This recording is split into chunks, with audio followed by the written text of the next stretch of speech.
Hai hai hai hai. So, buat kalian yang udah ngedapetin buku ini dan yang menikah dengan warga negara Turki, kalian boleh tenang, rehat dulu beberapa hari. Setelah itu jangan lupa kalau misalnya kalian yang bakalan balik ke Turki atau diajak suaminya buat pulang ke Turki, kalian harus laporan dulu ke embasi. Apa sih gunanya buat laporan? Kak, saya nggak mau laporan segala macam.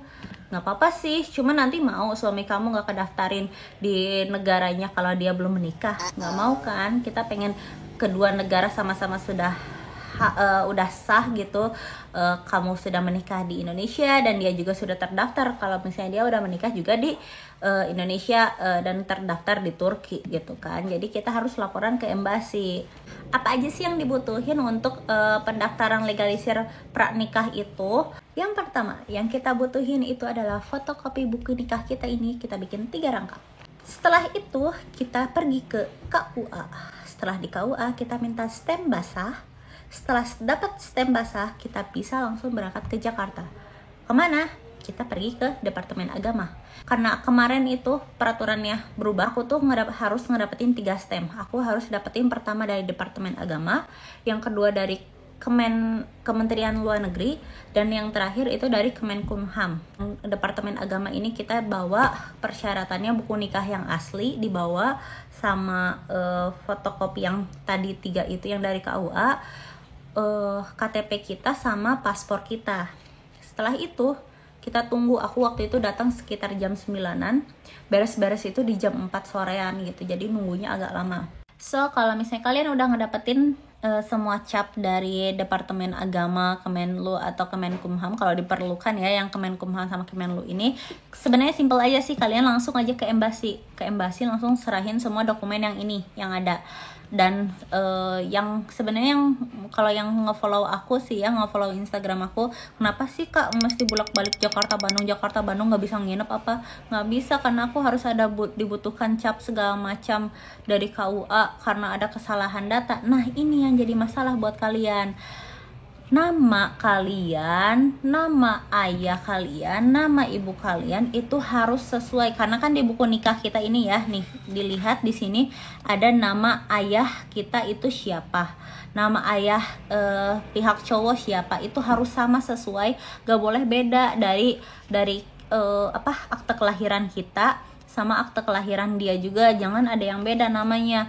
Contohnya kalau yang aku itu ada Haji, ayah aku kan pakai Haji ya, tapi di tulisnya tuh cuma H titik, dan ini dipermasalahkan sama sama embasi Turki. Nggak boleh, maksudnya apa gitu kan. Kita kan bisa ya, kalau orang Indonesia kita bisa ngejelasin, karena kebiasaan orang Indonesia mungkin ya ada yang pakai jabatan-jabatan segala macam. Terus ayahku kan udah meninggal dan beliau pakai almarhum juga, jadi nggak boleh. Jadi harus sesuai dengan yang ada di akte kelahiran kita. Misalnya cuma itu aja, ya udah itu aja nama aslinya gitu, nggak usah pakai gelar apa-apa gitu. Nah, terus gimana dong Kak kalau misalnya di buku nikah ternyata nama kita ada yang salah segala macam? Kita harus balik lagi ke KUA, minta dibenerin. Yang pertama ada 2 pilihan sih. Yang pertama kalian mau nunggu sekitar 3-4 harian, kayak diputihkan, dibersihkan, terus baru diketik ulang. Atau yang kedua, kalau misalnya mau cepat, kalian nunggu itu dicoret. Nanti coretnya juga coret kayak pakai alat mesin ketik gitu, terus diparaf sama dicap sama KUA. Aku kan karena butuh cepet ya, nggak mau lama-lama lagi, ya udah aku pilihnya yang dicoret terus dicap aja, karena kalau misalnya diputihkan aku takutnya rusak buku nikahnya gitu kan. So, setelah udah ngebenerin buku nikah, kita balik lagi ke embasi, kita kasih semua formulir ini, maksudnya data-data yang kita butuhin ini kita kasihin semuanya, kita serahin, kita duduk manis, tunggu beberapa menit.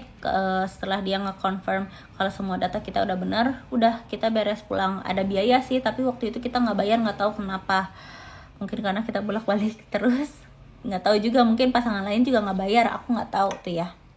Terus udah itu apa Kak? Udah beres, kita pulang ke rumah, dan pas sore itu kita langsung cek, ternyata sudah keluar tuh nufus kayitnya, terdaftar nama aku dan nama dia bareng, ya udah kita tinggal print out deh, udah beres. Sebenarnya sih gitu aja, simple kalau persyaratannya terpenuhi dan nggak ada kesalahan data di dokumen kalian, gitu aja. Jadi untuk itu saran aku sih ya, sama saran dari dia juga, nama itu harus benar-benar diperhatikan sebelum kalian daftar pernikahan, karena kalau misalnya salah itu berlibat lagi kayak kita.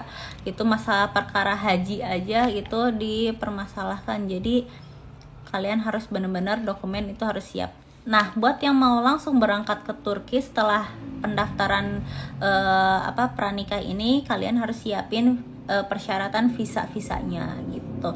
Kalau misalnya mau tahu persyaratan visa yang harus disiapkan itu apa aja, nanti aku liatin di akhir ya. Tapi aku belum cobain bikin visa karena aku lagi ngurusin visa dia untuk tinggal sementara di Indonesia gitu.